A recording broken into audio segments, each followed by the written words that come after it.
नमस्कार, मैं अर्पित आप सभी का स्वागत करता हूं आपके इस पसंदीदा प्रोग्राम गुड लक टिप्स में।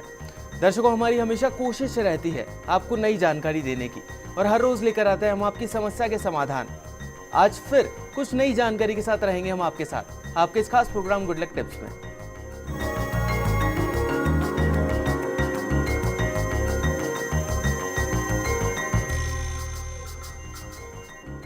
दोस्तों, हमने पिछले एपिसोड में नामांक की बात की। क्या है नामांक, कैसे से पता कर सकते हैं सौभाग्य और सफलता के बारे में, इस पर चर्चा करने के लिए हमारे साथ मौजूद हैं जाने माने ज्योतिष आचार्य पंडित मुकेश शास्त्री जी। पंडित जी, आपका बहुत बहुत स्वागत है हमारे कार्यक्रम में। जय श्री कृष्णा, जय माता की, जय श्री हरि। चलिए तो देर किस बात की, जानते हैं पंडित जी से नामांक के बारे में। गुड लक टिप कार्यक्रम के सभी दर्शकों पर भगवान श्री हरि का, माँ लक्ष्मी का, माँ बगलामुखी का आशीर्वाद और कृपा दृष्टि हमेशा बनी रहे। आप सभी का कल्याण हो। दोस्तों, जैसा कि हम बात करते आए हैं और हम सभी जानते भी हैं कि हमारे जीवन में नाम का बहुत महत्व होता है। Importance of the name. हर कोई एक नाम से बुलाता है। पैदा होते ही माता पिता तुरंत सोचने लगते हैं कि नाम क्या रखें, किस नाम से बुलाएं, क्योंकि नाम से ही हमारी पहचान होती है। तो नाम का जो इम्पोर्टेंस है, महत्व है, वो तो खुद ब खुद हमें पता पड़ता है। और हिंदू शास्त्रों में नाम रखने की एक बाकायदा विधि होती है जिसे नामकरण संस्कार कहा जाता है। और संस्कार कर्म है बाकायदा, वो 16 संस्कारों में से एक संस्कार है। राशियों पर, जिस राशि पे उसका जन्म हुआ है, जिस नक्षत्र पर बच्चे का जन्म हुआ, उसके ऊपर आधारित नाम रखने का प्रयास किया जाता है। परंतु कुछ स्थानों पर हम यह भी देखते हैं कि किसी व्यक्ति का नाम तो उचित होता है, नक्षत्र पे है, सब कुछ अच्छा है, लेकिन फिर भी उस व्यक्ति को लाइफ में सक्सेस हासिल करने के लिए, सफलता प्राप्त करने के लिए बहुत ज़्यादा संघर्ष करना पड़ता है, बहुत मेहनत करनी पड़ती है। ऐसा लगता है कि दुर्भाग्य पीछा ही नहीं छोड़ता है, भाग्य साथ ही नहीं देता है, मेहनत के मुकाबले सफलता नहीं मिलती।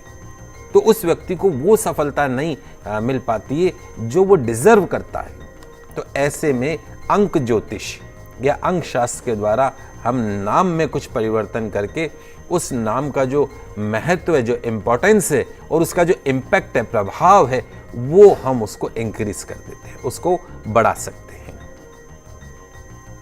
तो अंक शास्त्र में जो मूलांक होता है, जिसको हम जन्मांक भी बोलते हैं, और भाग्यांक ज्ञात करना बेहद आसान होता है, जिसके बारे में पिछले एपिसोडों में मैं आपको बता चुका हूं, क्योंकि वो आपकी डेट ऑफ बर्थ के ऊपर आधारित है। तो सभी को अपनी जन्म तारीख तो पता होती है, इसलिए वो इट्स वेरी इजी, और सभी को मालूम होता है कि किस प्रकार उसे प्राप्त किया जा सके। और आपको तो विशेष तौर पे, क्योंकि मैं आपको एक एक चीज पूरी डिटेल में बता चुका हूं। लेकिन नामांक, उसको निकाल पाना सभी को नहीं आता, थोड़ा सा लंबा तरीका होता है। अंकशास्त्री कीरों ने अल्फाबेट के हिसाब से अंकों का जो विभाजन किया, वर्गीकरण किया गया है, वो सबसे पहले मैं आपको समझा देता हूं। आपकी टीवी स्क्रीन पे भी अभी आने लगेगा, तो जल्दी से आप कागज कलम लेकर बैठ जाइए और लिखना शुरू कर दीजिए अल्फाबेट के हिसाब से अंक को, न्यूमेरिक नंबर्स को, जो मैं आपको बता रहा हूं। नंबर 1, एक अंक किस किस कैरेक्टर का होता है, किस किस अल्फाबेट का होता है। ए से अर्पित, आई से ईशा, जे से जयपुर, क्यू से क्वीन और वाई से यश। 2 नंबर किस अल्फाबेट का होता है। B for banana, K for Kareena, R for Rohit. 2 number हो गया। 3 नंबर किस किस का होगा। सी से कनाडा, जी गरिमा, एल लोकेश, एस श्याम। ये जो सारे कैरेक्टर हैं उनका नंबर हुआ 3। 4 number. D Deepak, M Megha, T Tanisha. तो ये नंबर हुआ 4। 5 नंबर किसका होगा। E for elephant, H Harshita, N Nikita, X xerox. ये 5 नंबर। 6 नंबर किनका हुआ। यू, अमरेला वाला जो यू, उपेंद्र वाला जो यू आता है। वी, विनीता वाला वी। डब्ल्यू, विंडो वाला जो डब्ल्यू आता है, वो 6 नंबर हुआ। 7 नंबर किसका हुआ। ओ, ओम वाला जो ओ है। ओंकार ओ, जेड, जेब्रा वाला जेड है, उसका नंबर हुआ 7। 8 नंबर किसका हुआ? एफ, फातिमा। पी, पंकज। तो ये नंबर हुए 8। इस प्रकार नंबरों का वर्गीकरण किया गया। 9 नंबर के बारे में बहुत ज़्यादा शास्त्रों में कन्फ्यूज़न है, उसको किसी कैटेगरी में कुछ में दिया गया, कुछ को नहीं दिया गया है। तो नामांक की गणना जो है वह अंग्रेजी के अक्षरों को दिए गए अंकों के आधार पर की जाती है। किसी भी व्यक्ति के नाम के अक्षरों का जो कुल योग है उससे बनने वाले अंक को हम नामांक कहते हैं। स्पेलिंग जो उसकी है उसके हिसाब से अंक लिखिए, जोड़िए, जो नंबर आता है वो नामांक है। और नामांक को ज्ञात करने के लिए कीरोग पद्धति, सेफेरियल पद्धति, पाइथागोरस, डिफरेंट जो है वो पद्धति जो है वो काम में ली जाती है। आपके नामांक को सौभाग्य अंक भी कहते हैं, और सौभाग्य अंक जो है वो परिवर्तनशील भी होता है। पंडित जी के बताए अनुसार अपना नामांक निकालिए। तो चलिए सबसे पहले शुरुआत करते हैं 7 नामांक वाले लोगों के साथ। पिछले एपिसोड में हमने बात करी थी नामांक 6 तक के बारे में। चलिए आगे जानते हैं। अपना नामांक जानने के लिए सर्वप्रथम आपको अपना नाम इंग्लिश में लिखना है।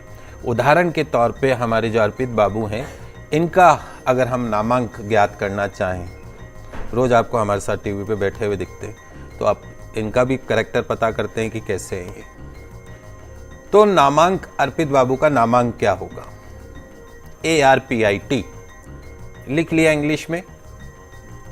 अब A का जो अंक है वो है 1, R का जो अंक है वो है 2, P का जो अंक है वो है 8, I का जो अंक है अगेन 1, और T का जो अंक है वो है 4। इस प्रकार इनको हमने जोड़ा। 1 + 2 + 8 + 1 + 4 = हुआ 16। 16 को फिर जोड़ा, 1 + 6 = हुआ 7। तो इस प्रकार हमारे अर्पित बाबू का जो नामांक बनता है वो है 7।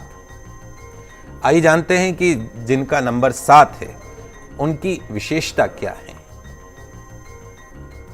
उन विशेषताओं के बारे में बात करते हैं। तो नामांक 7 वाले जो व्यक्ति हैं संतोषी प्रवृत्ति के होते हैं, सेल्फ सेटिस्फेक्शन उनके अंदर होता है, कूल माइंडेड होते हैं। इनकी जो पर्सनैलिटी होती है वो पर्सनैलिटी थोड़ी सी अलग होती है, डिफरेंट होती है। लोग इनसे बहुत जल्दी प्रभावित हो जाते हैं। बॉयफ्रेंड गर्लफ्रेंड बहुत सारी बनती है। चंचलता का भाव होता है, हर बात में परिवर्तन देखना चाहते हैं। और थोड़ी सी इनकी जो नेचर होती है उसमें रहस्य बना होता है, इनको समझ पाना इट्स वेरी डिफिकल्ट। भाग्यशाली होते हैं। धन के प्रति बहुत ज्यादा इनको मोह नहीं होता है, बहुत ज्यादा आकर्षण नहीं होता है। और जीवन के जो भौतिक पदार्थ है उन पदार्थों की तरफ समभाव रखते हैं।